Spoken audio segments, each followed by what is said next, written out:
తెలంగాణలో కృత్రిమ మేధ రంగంలో భవిష్యత్తుకు బలమైన పునాది వేయనున్నాము అని ముఖ్యమంత్రి రేవంత్ రెడ్డి ప్రకటించారు. ఇప్పటికే అందుకు అవసరమైన చాలా చర్యలు తీసుకున్నామని చెప్పారు.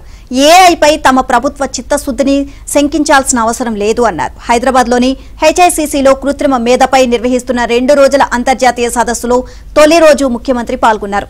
రాష్ట్రంలో ఏఐకి సంబంధించి 25 అంశాలతో రూపొందించిన రోడ్ మ్యాప్ ను ఆవిష్కరించారు.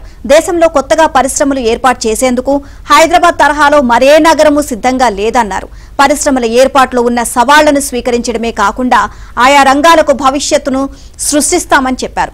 నాస్కాం భాగస్వామ్యంతో చేపడుతున్న తెలంగాణ ఏఐ మిషన్ ద్వారా రాష్ట్రంలో కృత్రిమ మేధ ఫ్రేమ్వర్క్ ను అమలు చేస్తామని అన్నారు. కృత్రిమ మేధ రంగంలోని నిపుణులతో కలిసి ఆవిష్కరణలను ముందుకు తీసుకువెళ్తామని ప్రకటించారు. హైదరాబాద్ ను కృత్రిమ మేధ కేంద్రంగా తీర్చిదిద్దబోతున్నాము అనేందుకు ఈ సదస్సే నిదర్శనమని చెప్పారు. ముచ్చెర్లలో నిర్మించబోయే భవిష్య నగరాన్ని గొప్ప ఏఐ హబ్ గా తీర్చిదిద్దే సంకల్పంలో అందరూ భాగస్వాములు కావాలని రేవంత్ రెడ్డి పిలుపునిచ్చారు. భవిష్య నగరం అందరికీ స్వాగతం పలుకుతోంది అన్నారు. కొత్త సాంకేతిక పరిజ్ఞానం వచ్చినప్పుడల్లా కొంత భయం నెలకొనడం సహజమేనని, అది మన జీవితాన్ని మెరుగుపరుస్తుందా లేక ఉద్యోగాలు పోతాయా అనే భయాలు తలెత్తుతాయని చెప్పారు. కృత్రిమ మేధ ప్రపంచ సాంకేతిక రంగంలో ఇప్పటి వరకు వచ్చిన అత్యుత్తమ ఆవిష్కరణ అన్నారు. గతంలో వచ్చిన పారిశ్రామిక విప్లవాన్ని భారతదేశం అందిపుచ్చుకోలేకపోయింది అని, కొత్తగా వచ్చిన ఏఐ విప్లవాన్ని అయినా అందుకోవడానికి దేశం సిద్ధంగా ఉంటే అందుకు నాయకత్వం వహించడానికి హైదరాబాద్ సిద్ధంగా ఉంది అని ప్రకటించారు.